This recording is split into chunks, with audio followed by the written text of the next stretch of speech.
To find a short in an underground wire using an ohm meter, you'll need some materials.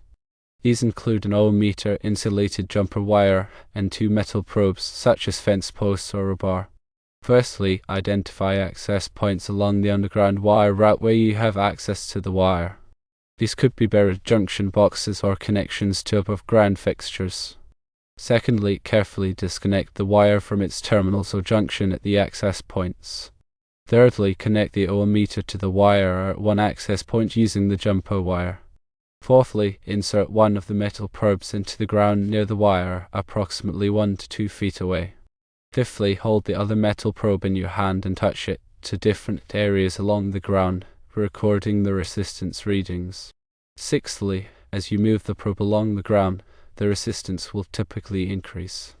However, if you encounter a sudden drop in resistance, this indicates that you have located the short between the wire and the probe. Seventhly, mark the location where the resistance drop occurred. This should be the approximate location of the short. Eighthly, confirm the short by repeating the measurement process with the probe placed at the marked location. If the resistance reading is significantly lower than at other ground locations, it verifies the presence of a short. Here are some additional tips. Use a high-quality ohm meter with a low resistance range, such as 200 ohms. Ensure that the probes are sharp and clean for good contact with the ground.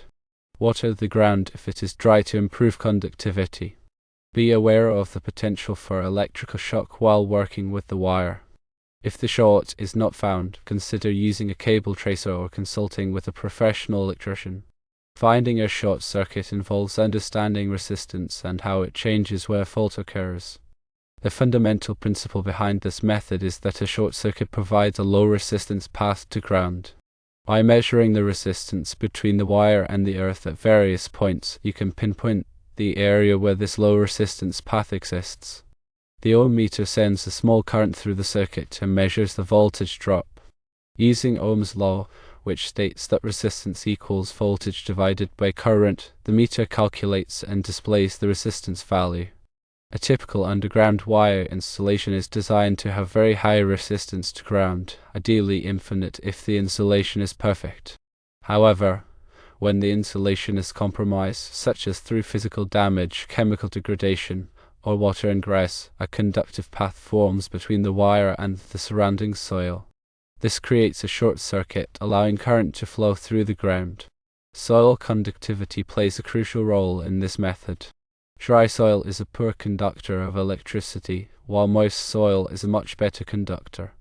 Therefore, if the ground is dry, it is advisable to wet it down to improve the accuracy of your measurements. The water helps to create a better electrical connection between the probe and the short circuit location. The metal probes you use should be made of a conductive material such as steel or copper. The sharper the probe, the better the contact it will make with the soil. Clean probes are also essential, as dirt or corrosion can impede the flow of current and affect your resistance readings. When you connect the ohm meter to the wire, make sure the connection is secure and free of corrosion. Use the jumper wire to create a reliable electrical path between the meter and the wire under test. The length of the jumper wire is not particularly critical, but it should be long enough to allow you to move the meter around comfortably. As you move the probe along the ground, pay close attention to the resistance readings in the ohm meter. In areas where the insulation is intact, the resistance will typically be high, often exceeding the maximum range of the meter. However, as you approach the location of the short circuit, the resistance will start to decrease. The closer you get to the fault, the lower the resistance reading will be. A sudden and significant drop in resistance is a clear indication that you have found the short circuit location. This is because you are now measuring the resistance through the fault path, which is much lower than the resistance through the intact insulation. Once you have identified the location of the short circuit, mark it clearly. You can use a flag, a stake, or any other marker that will allow you to easily find the spot again later. To confirm that you have indeed found the short circuit, repeat the measurement process with the probe placed directly at the marked location. If the resistance reading is consistently low, even after repeated measurements, it is highly likely that you have located the fault. It is important to note that this method may not work in all situations. If the short circuit is very deep underground, or if the soil is extremely dry or rocky, it may be difficult to get accurate readings. In such cases, you may need to use more advanced techniques, such as a cable tracer or time domain reflectometry. A cable tracer is a device that sends a signal down the wire and then uses a receiver to detect the signal. By following this signal, you can trace the path of the wire and pinpoint the location of the fault. Time domain reflectometry is a technique that sends a pulse down the wire and then analyzes the reflections. By measuring the time it takes for the pulse to return, you can determine the distance to the fault. This method requires specialized equipment and training. In addition to these techniques, you can also use visual inspection to try to find the short circuit. Look for signs of damage to the wire, such as cuts, abrasions, or corrosion.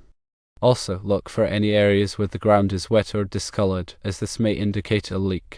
Always remember to exercise caution when working with electricity. Disconnect the power before working on any electrical circuits. Wear appropriate personal protective equipment, such as gloves and safety glasses. If you are not comfortable working with electricity, it is best to consult with a qualified electrician.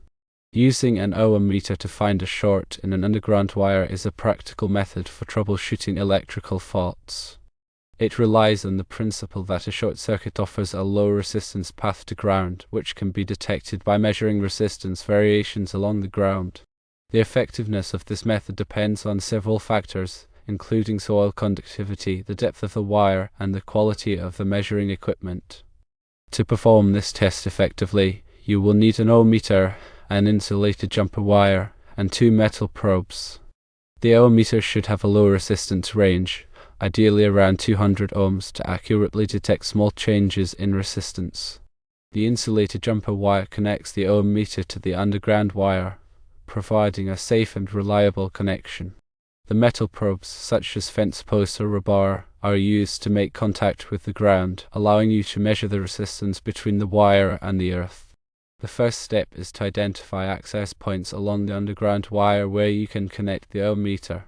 These points could be junction boxes, connections to above-ground fixtures, or any other location where the wire is accessible. Once you have identified these access points, disconnect the wire from its terminals or junction to isolate it from the rest of the electrical system. This ensures that you are only measuring the resistance of the wire segment in question. Next, connect the ohm meter to the wire at one of the access points using the insulated jumper wire. Make sure the connection is secure and free of corrosion to ensure accurate readings. Insert one of the metal probes into the ground near the wire, approximately 1 to 2 feet away. This probe serves as a reference point for measuring the resistance. Hold the other metal probe in your hand and touch it to different areas along the ground, recording the resistance readings at each point. As you move the probe along the ground, the resistance will typically increase as you move further away from the wire. However, if you encounter a sudden drop in resistance, this indicates that you have located the short circuit. The drop in resistance occurs because the short circuit provides a low resistance path to ground, allowing current to flow more easily. Mark the location where the resistance drop occurred, as this is the approximate location of the short circuit. To confirm the short, repeat the measurement process with the probe placed at the marked location. If the resistance reading is significantly lower than at other ground locations, it verifies the presence of a short.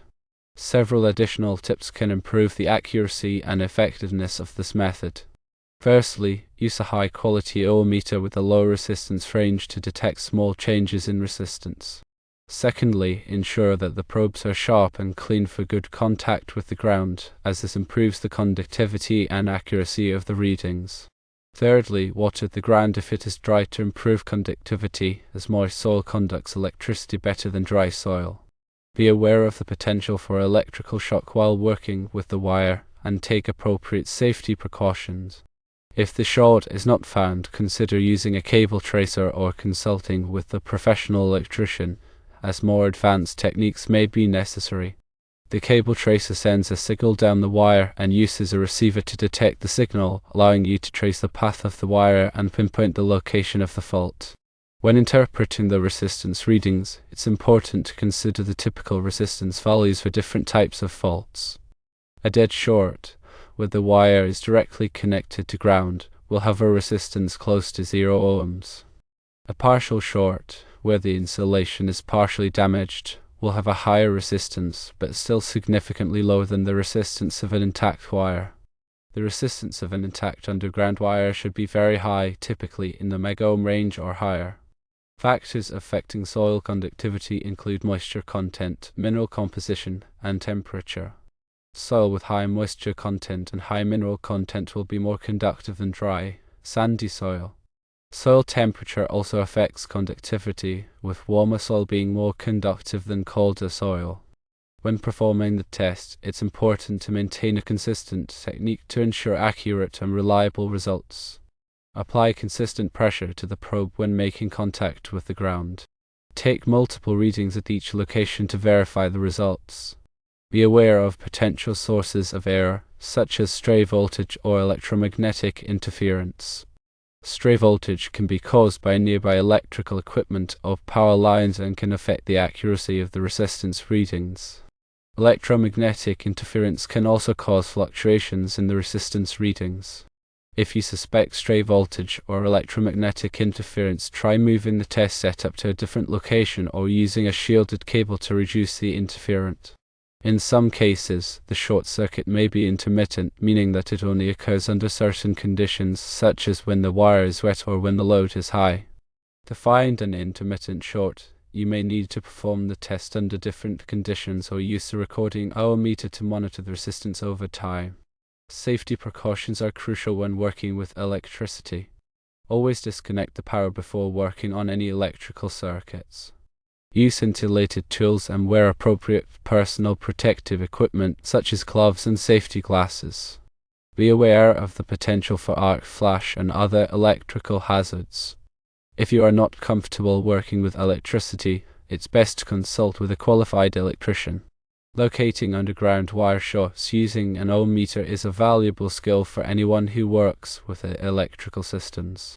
By understanding the principles behind this method and following the steps outlined above, you can quickly and accurately identify the location of short circuits, saving time and money on repairs. Remember to always prioritize safety and to consult with a professional electrician if you are unsure about any aspect of the process. The concept of grounding is also very important. Grounding is the process of connecting an electrical circuit or equipment to the earth. Grounding provides a low resistance path for fault current to flow back to the source, which helps to protect people and equipment from electrical shock. There are several types of grounding systems, including equipment grounding, system grounding, and static grounding. Equipment grounding is the process of connecting the non-current carrying metal parts of electrical equipment to ground. This helps to prevent electrical shock if the equipment becomes energized due to a fault. System grounding is the process of connecting the neutral point of an electrical system to ground. This helps to stabilize the voltage and prevent overvoltages. Static grounding is the process of connecting objects to ground to prevent the buildup of static electricity.